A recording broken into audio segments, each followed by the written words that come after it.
Texto do livro dos Atos dos Apóstolos, que é como o Evangelho, a Boa Nova, chegou na vida de Paulo, que tornou-se o grande apóstolo inspirado por Deus para escrever 13 cartas do Novo Testamento. Então, certamente, tirando a produção dos evangelhos, por Mateus, Marcos, Lucas e João, a produção do Novo Testamento teve nas mãos de Paulo, um perseguidor da igreja, a sua maior colaboração. Então, a gente, antes de ler o texto, que está no capítulo 9 do livro dos Atos, Atos 9, 23, diz assim a palavra do Senhor. Decorridos muitos dias, os judeus decidiram, de comum acordo, matá-lo. Mas Saulo ficou sabendo do plano deles. Dia e noite vigiavam as portas da cidade a fim de matá-lo. Mas os seus discípulos o levaram de noite e o fizeram descer num cesto através de uma abertura na muralha. Quando chegaram a Jerusalém, tentou reunir-se aos discípulos, mas todos estavam com medo dele, não acreditando que fosse realmente um discípulo. Então Barnabé os levou aos apóstolos e lhes contou como no caminho Paulo vira o Senhor que lhe falara, e como em Damasco ele havia pregado corajosamente em nome de Jesus. Assim Saulo ficou com eles e andava com liberdade em Jerusalém, pregando corajosamente em nome do Senhor. Falava e discutia com os judeus de fala grega, mas estes tentavam matá-lo. Sabendo disso, os irmãos o levaram para Cesareia e o enviaram para Tarso. A igreja passava por um período de paz em toda a Judéia, Galiléia e Samaria. Ela se edificava e, encorajada pelo Espírito Santo, crescia em número, vivendo no temor do Senhor. Louvado seja o nome dele. Amém? A nossa conversão, ela é muito perigosa.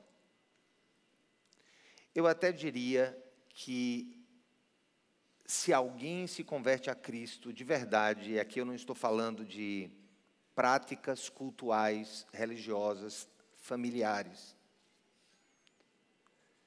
Nós sabemos o quanto é importante que os nossos pais e que nós mesmos levemos os nossos filhos para a igreja, especialmente aos domingos. Mas nós sabemos também o quanto a nossa vida pode não ser nada mais, nada menos do que uma mímica daquilo que nós vemos e daquilo que nós percebemos dentro dos nossos contextos religiosos. A gente sabe que o evangelicalismo moderno chegou no Brasil no século XIX. A maioria eram igrejas chamadas igrejas de imigrantes. Quando os anglicanos chegaram no Brasil no final do século XIX, eles vieram para atender às necessidades religiosas dos ingleses que se mudaram para cá, especialmente depois da abertura, dos portos do Brasil às nações amigas. Assim também os luteranos. A igreja luterana não chega no Brasil para converter católicos ao luteranismo. A igreja luterana chega para atender os alemães que vieram e se mudaram para o Brasil. De modo semelhante, nós temos outras igrejas que foram chamadas igrejas de imigração. Nós temos também o chamado evangelicalismo de missão. Estes vieram pregar o evangelho e especialmente trazer a consciência aos adultos de que eles precisavam se converter a Cristo. Então, o movimento batista é um movimento missionário.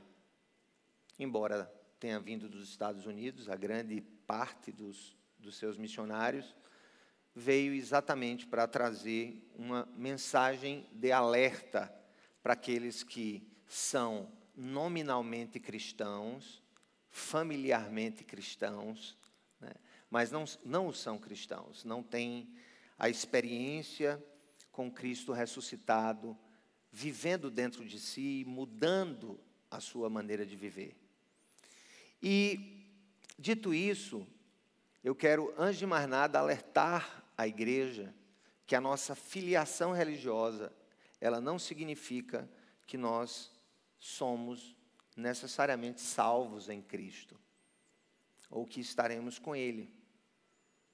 Especialmente nos tempos que estamos vivendo, do evangelho do espetáculo, do sucesso, das celebridades. Eu estava comentando com um pastor da Assembleia de Deus ontem, como as coisas mudaram.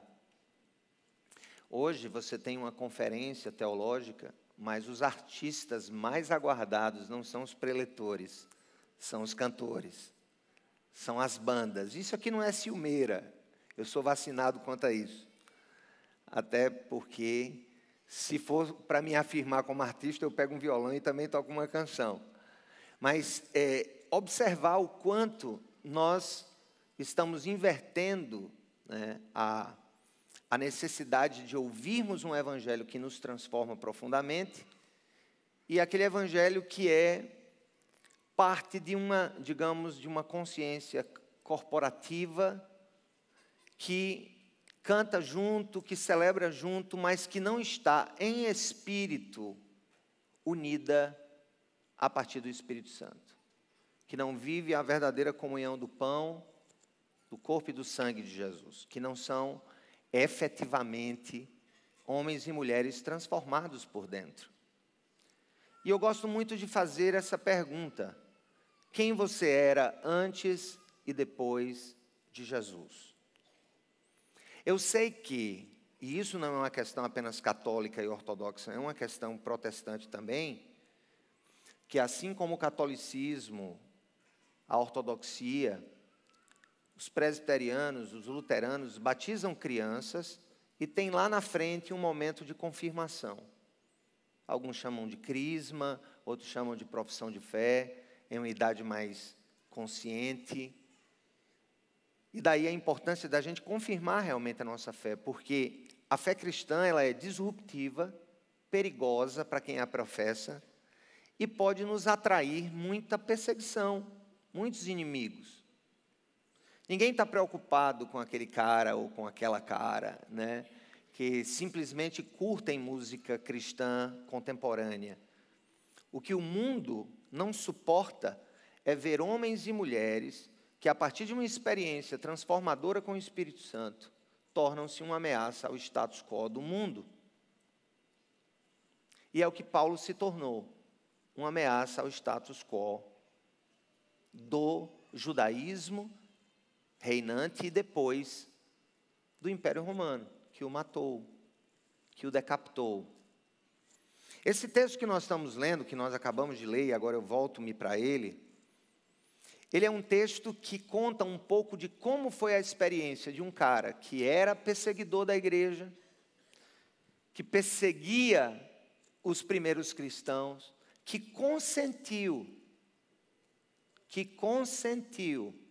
com a morte do primeiro mártir da igreja, Santo Estevão, ou Estevão, que era um jovem diácono, que foi apedrejado por pregar sobre Jesus em Jerusalém, e quem estava lá supervisionando e consentindo com aquela morte, inclusive sendo a pessoa que ficou com as roupas de Estevão, que foram dele tiradas, né, para que ele fosse apedrejado e morto ali no início da igreja. Era Paulo, ou Saulo da cidade de Tarso, que depois tem o seu nome ali mais conhecido como Paulo de Tarso.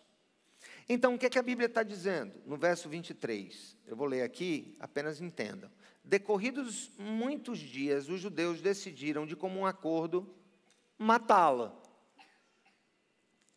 Quando se percebeu que aquele que defendia o judaísmo entendeu que o Messias que eles esperavam era o Jesus que os apóstolos pregavam, quando ele entendeu aquilo, quando ele teve um encontro transformador na estrada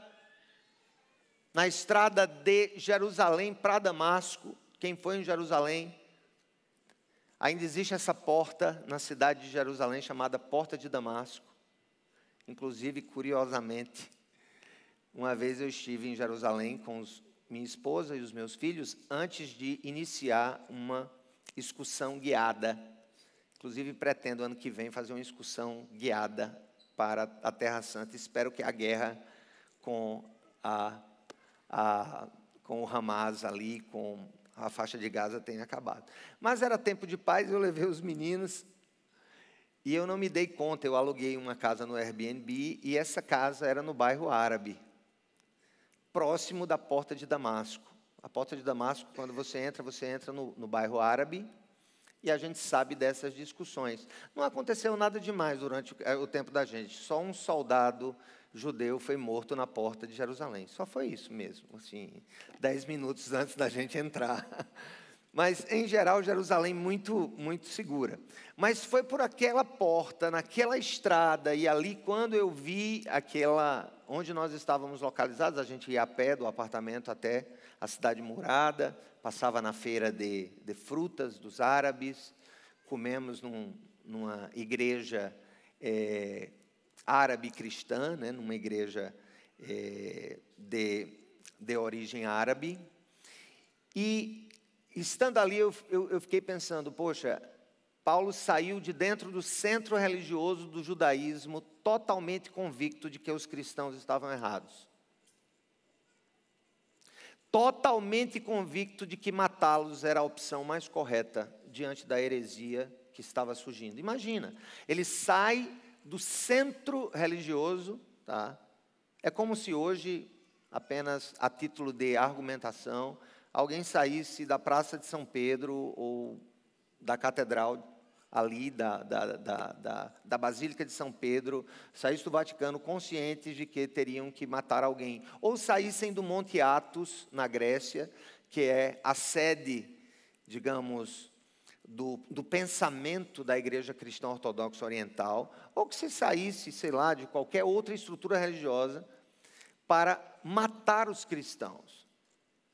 Ele sai ali para matar os cristãos porque ele tinha convicção de que eles estavam errados. E de uma hora para outra ele tem um encontro com Jesus. Jesus aparece para ele. E toda a sua religião e toda a sua expectativa messiânica, tudo aquilo que ele esperava que acontecesse na vinda do Messias já havia acontecido. E ele então, naquele momento dramático, ele cai, ele é cegado pela luz da verdade, e cegado ali pela luz da verdade, ele é conduzido a um lugar na cidade onde ele receberia a instrução de um servo de Deus sobre quais seriam os seus próximos passos. O fato é que Paulo, no momento exato da sua conversão, e tendo um conhecimento pleno do Velho Testamento, porque ele era um fariseu, ele conhecia profundamente a primeira parte das Escrituras, ele saiu pregando Jesus na cidade. Pregando Jesus e arranjando inimigo. Vivendo Jesus e arranjando inimigo. Só que Paulo estava na pior das situações. Ele arranjava inimigo porque pregava sobre Jesus, e ele era visto como inimigo por aqueles que já seguiam a Jesus. Ou seja, a vida dele teve um abalo sistêmico em toda a ambiência religiosa do seu tempo. Ele desagradou os judeus e ele metia medo nos cristãos, porque ninguém acreditava que aquele cara que permitiu a morte de Estevão, que estava matando outras pessoas, que estava com carta para matar, para prender pessoas, cartas autorizativas do Sinédrio, o órgão máximo do judaísmo. Então, o que é que eu quero dizer antes de mais nada?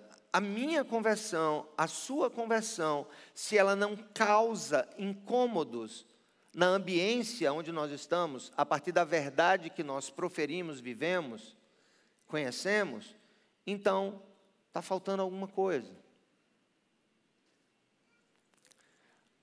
Jesus sempre será contracultural, mesmo quando o cristianismo se tornar uma cultura dominante. E eu vou explicar para vocês. Talvez o ponto, a gente quer muito essa coisa do cristianismo se tornar...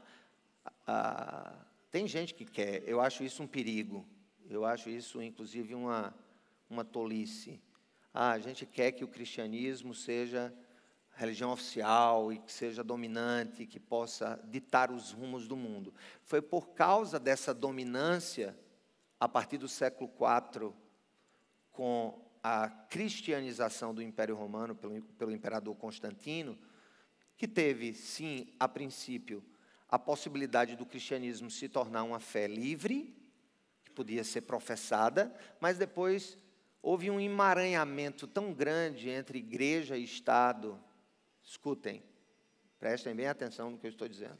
Um emaranhamento da igreja com o Estado, a igreja interferindo no Estado, o Estado interferindo na igreja, que eu considero que teve pontos positivos para a expansão de hospitais, de universidades e de tantas outras coisas no mundo, mas, ao mesmo tempo, deixou-nos e deixou a Europa cristã extremamente acomodada dentro de um sistema em que ninguém corria mais risco. Estão entendendo o que eu estou dizendo? Ninguém mais corria risco. Porque a fé em Cristo era lugar comum. Vocês sabem por que começou a quaresma? Você sabe por que começaram os 40 dias de preparação para a Páscoa? Porque os bispos da igreja cristã daquele tempo, com a oficialização do cristianismo como religião do Império Romano, estava fazendo com que muitas pessoas se convertessem, olhem para mim, se convertessem ao cristianismo para ter o quê? Benefícios estatais. Para ter benefício, algum tipo de benefício. Então, a preocupação dos bispos é o seguinte: a gente tem que preparar esse povo, esses pagãos que estão vindo em ritmo de rebanho, de massas de pessoas se convertendo ao cristianismo. A gente precisa prepará-los para o batismo. A gente precisa prepará-los para que eles entendam o que significa a fé em Jesus. E aí, esses 40 dias, daí vem o nome quaresma, antes da Páscoa, começaram a ser usados exatamente para preparar os catecúmenos, aqueles que se tornariam depois cristãos. Mas, resumidamente, a primeira conclusão que eu tiro desse texto é que a nossa fé, quando ela é vivida na expressão mais pura de suas adesões emocionais, mentais, pessoais, familiares, ela causa contra-ataque, ela gera contra-ataque, quer seja no reino espiritual, quer seja no reino espiritual, a gente é atacado quando a gente vai, quando a gente quer ir para frente, a gente é atacado. E eu já percebi isso muitas vezes na minha vida. Cada passo que se dá para avançar com o reino de Deus, através da educação, através da própria religião, através de ações sociais, a gente recebe um contra-ataque, e a gente precisa estar atento para isso. Ou até mesmo a nossa vida corre risco, como a de Paulo corria risco. O que é que diz o verso 23? Decorridos muitos dias, os judeus decidiram o que, irmãos? De comum acordo, fazer o que com Paulo? Dar uma coroa de honra, uma medalha de honra ao mérito? Matá-lo. De alguma maneira, o evangelho vivido por nós, ele causa reações contrárias. Ou de silenciamento, ou de encobrimento, ou de quebra das nossas liberdades, porque o cristianismo, como aquilo que liberta o homem do pecado, da justiça, do juízo, o evangelho, ele produz esse contra-ataque. E se não produz em você, se o teu evangelho não incomoda ninguém, Se o teu evangelho não te faz, dentro da sala de aula, na faculdade, alguém que é visto de maneira talvez suspeita, então tem alguma coisa errada com o teu evangelho. Talvez ele não seja o evangelho. E aí a Bíblia diz que Saul ficou sabendo do plano deles e fugiu, protegeu-se, encontrou um jeito de se proteger. E aí ele ganhou uma aventura, não foi em uma roda gigante, foi em um cesto. Pegaram Paulo da altura de uma muralha daquelas cidades antigas, e ele foi descido dentro de um cesto, através de uma abertura que foi feita na muralha. E quando chegou a Jerusalém, tentou reunir-se aos discípulos, mas todos estavam com medo dele, coitado. Judeu queria matar e cristão estava com medo, porque a vida dele passada, a vida pregressa de Paulo, ela o acusava profundamente. O tornava extremamente perigoso aos olhos dos cristãos.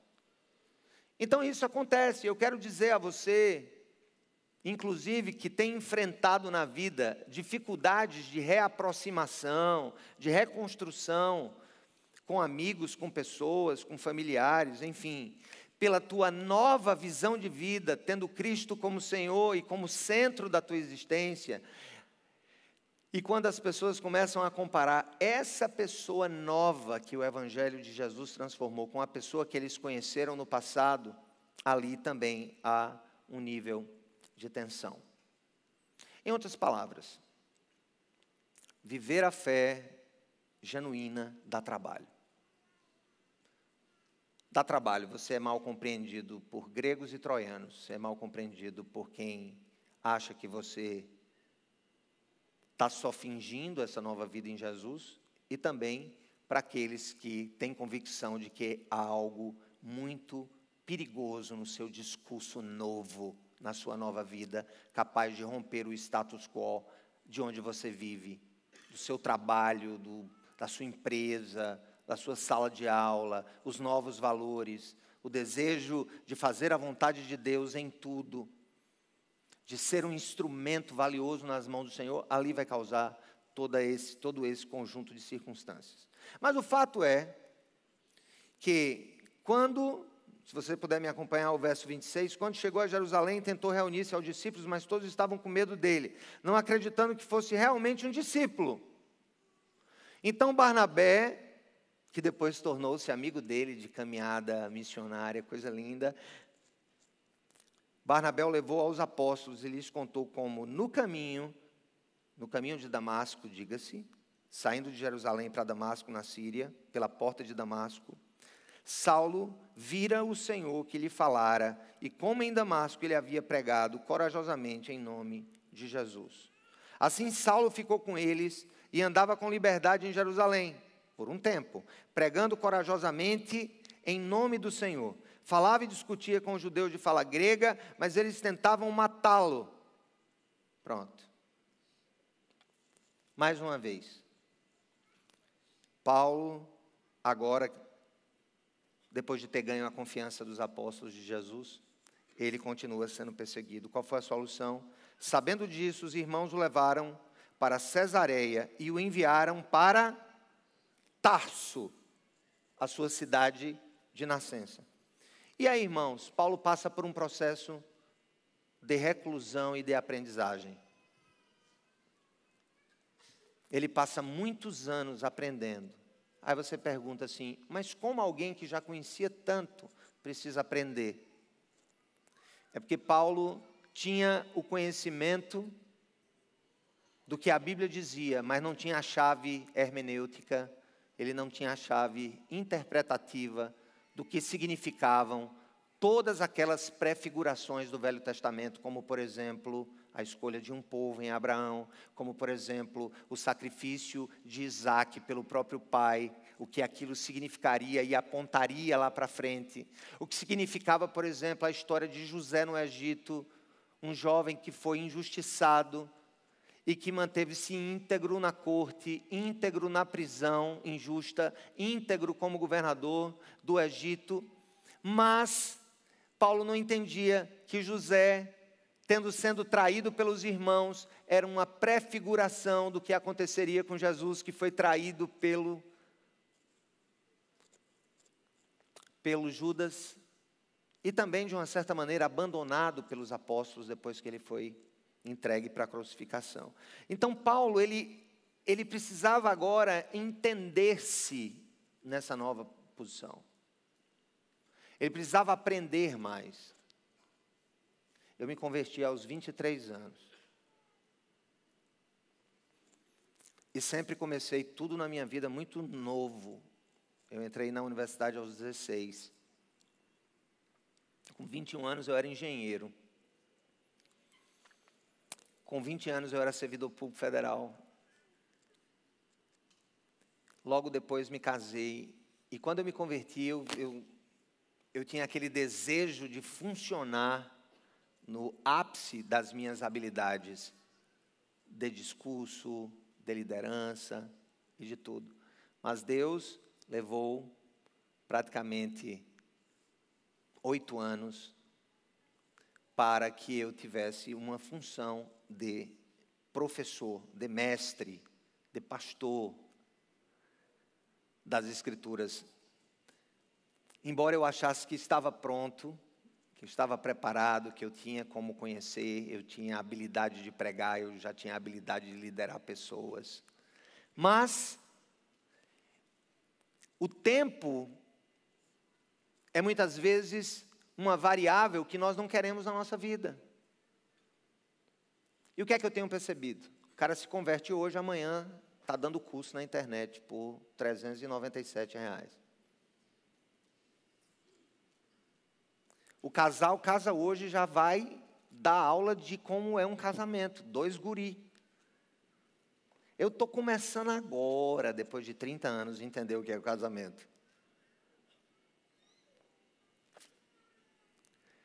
Na sociedade da pressa, a gente fica extremamente angustiado, porque, na verdade, nós não precisamos de uma igreja, né, hoje. A gente já tem aqui, ó, um púlpito de uma igreja, nós temos aqui uma cátedra universitária, nós temos aqui um palco de autoexpressão.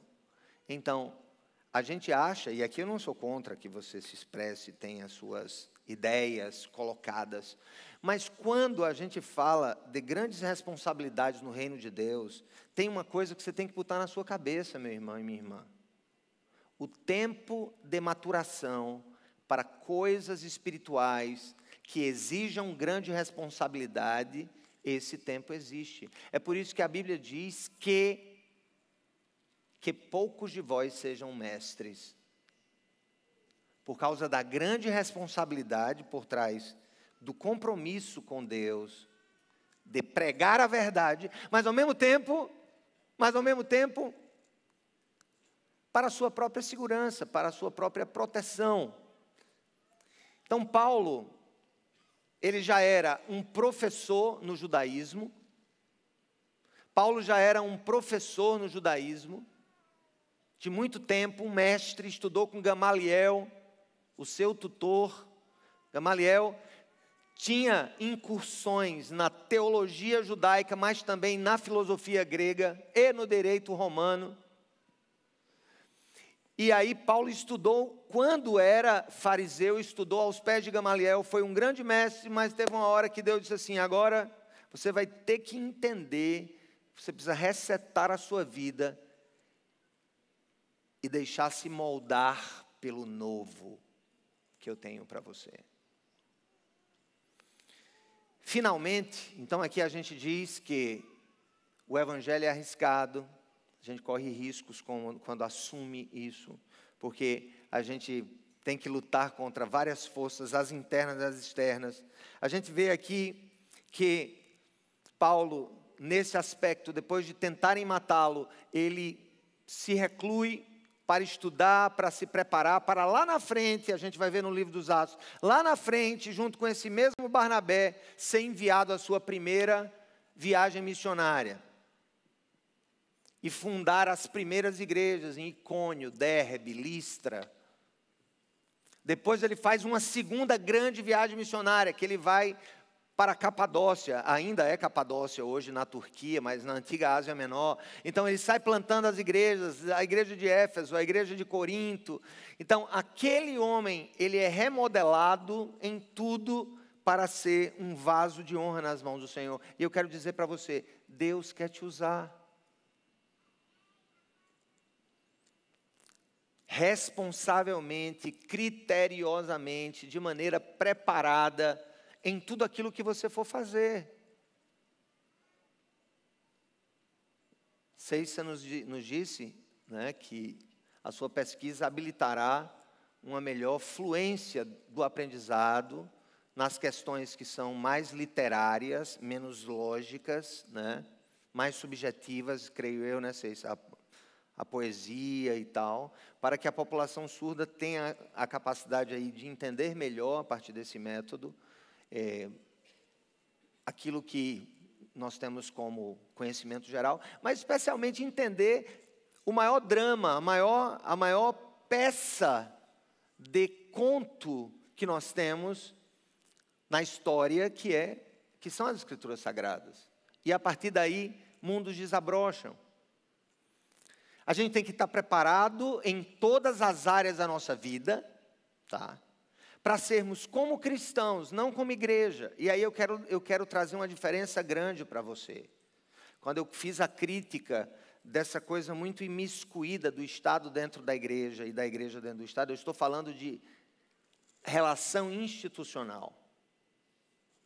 Você como cristão, membro dessa igreja ou de qualquer outra igreja, lá fora, você não representa a instituição igreja, mas você é um cristão que, fazendo parte da igreja de Cristo, você também está ali sendo chamado por Deus para fazer a diferença em todas as áreas da vida, da construção civil à medicina, da pesquisa científica ao artesanato, enfim, sendo elementos de transformação a partir dos seus contextos menores, que são as suas famílias, partindo para as suas famílias mais extensas, partindo para as suas comunidades, partindo para a cidade, e aí produzindo uma transformação, mostrando que o reino de Deus já está entre nós e que nós somos mensageiros e partes integrantes de tudo isso. Mas, quando o assunto aqui diz respeito à propagação do Evangelho, à liderança cristã,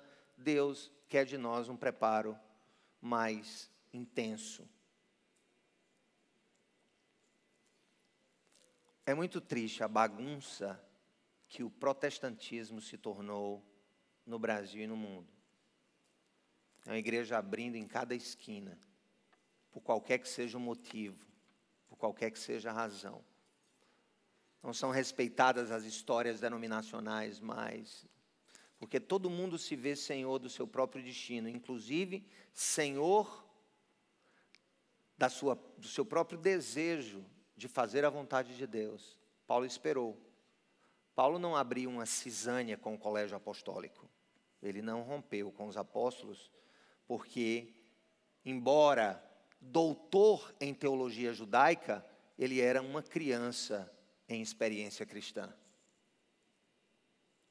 E nenhum dos apóstolos era doutor. Nenhum dos apóstolos era alguém com uma escolaridade notável, como era Paulo. Você vai ver, Pedro era pescador, Tiago era pescador, Mateus era um funcionário público a serviço de Roma, na coletoria de Cafarnaum. Simão Zelote era um guerreiro. Paulo era alguém que tinha toda uma história de conhecimento, mas ele passou por todo um processo de compreender. Primeiro, nós nunca seremos relevantes na sociedade, enquanto cristãos, se nós não entendermos a profundidade do que é o Evangelho. E eu termino dizendo que aquele tempo foi um tempo que a igreja experimentou 2 tipos de crescimento. Vamos ler comigo, verso 31. A igreja passava por um período de paz, em que áreas?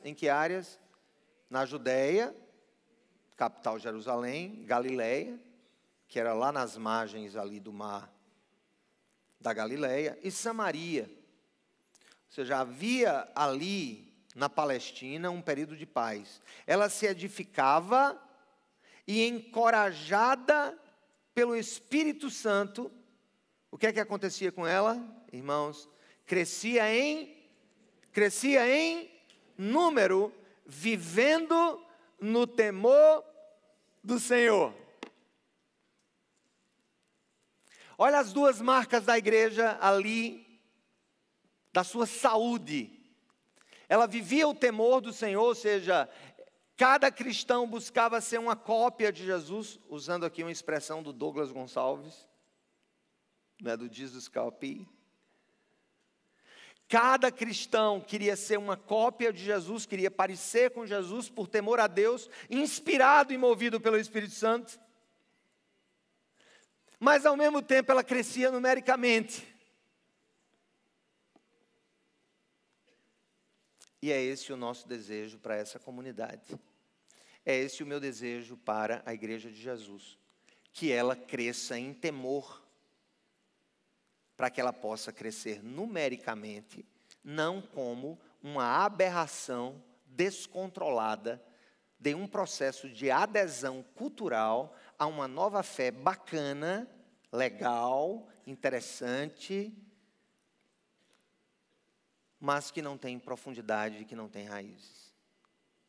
O Senhor quer que a gente tenha raízes, e aqui vão os meus conselhos finais. Para que a gente cresça, a gente tem que escolher um lugar. A gente tem que escolher um modo de vida em que a gente possa se enraizar. O que é que acontece com uma planta se você ficar trocando de jarro toda hora? Toda hora, indistintamente. Ah, não gosto dessa igreja porque aqui é não sei o quê, eu vou para outra. Ah, não gosto dessa igreja porque não sei o quê. Ah, eu não gosto desse padre, vou para essa outra paróquia. Eu não gosto dessa outra paróquia, vou para outra paróquia. Ou seja, nós passamos a ser andarilhos da fé, mas desenraizados, desacoplados, completamente afastados de uma experiência que precisa ser vivida de maneira muito intencional, que é o crescimento, que é o enraizamento, que são as dores que a gente sente dentro das nossas comunidades, as exortações, os esforços pessoais, ao mesmo tempo os acertos e os erros. E falando sobre isso lá em Fortaleza ontem, para casais, um irmão chegou para mim e usou uma expressão que eu não sei de quem é, e ele disse que não era dele, minha que não é. Mas eu achei interessante. Para onde a tartaruga vai, leva o casco.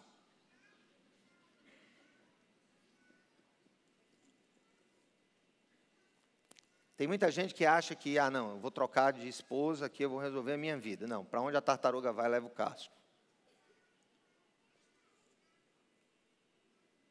Toda mudança que eu faço na minha vida, eu levo a mim mesmo.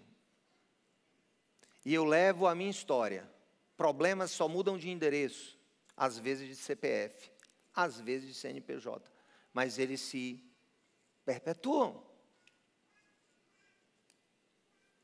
Esse tempo de reclusão de Paulo para aprender, talvez, e aqui é um guess, é um chute, né? É possível que esse tempo de reclusão de Paulo fosse para entender quem ele era como nova criatura, antes de falar o que ele aprendera da nova experiência com Jesus. E essa mesa da entrega de Jesus por nós, é o que nos une. Os protestantes chamam esse momento de culto, ou serviço, para os americanos, os católicos chamam de missa, os ortodoxos chamam de divina liturgia. Essa mesa na história do pão e do cálice, ela tomou vários significados, mas algo que é central é que Jesus disse que estaria conosco até a consumação dos tempos. É que Ele disse que estaria comigo, estaria com você, até o fim. Em todas as dores, em todas as lutas, em todas as estações, todos os medos, e Ele nos fortaleceria com a presença dEle em nós, para que a gente possa ultrapassar as barreiras que a gente julga intransponíveis, para que a gente possa dizer o que o nosso velho homem não tem a capacidade de dizer: perdoar, pedir perdão, reconstruir, recomeçar. A beleza do Evangelho está na expressão bíblica de que as misericórdias do Senhor se renovam a cada manhã. Então, todo dia é dia de refazer, de reconstruir, realinhar, reposicionar, deixar cargas e pesos desnecessários para trás, assumir responsabilidades que sejam transformadoras para nós e para os outros, assumir compromissos pelo bem do reino de Deus e pelo bem das pessoas, do bairro onde a gente mora, do condomínio onde a gente mora, da cidade onde a gente mora, do estado, do país. Então o Evangelho é esse amálgama que nos faz unir com o Verbo eterno. Nós agora somos parte de um novo corpo, o corpo de Cristo. A igreja é um corpo, e esse corpo tem um cabeça que o guia, que o direciona,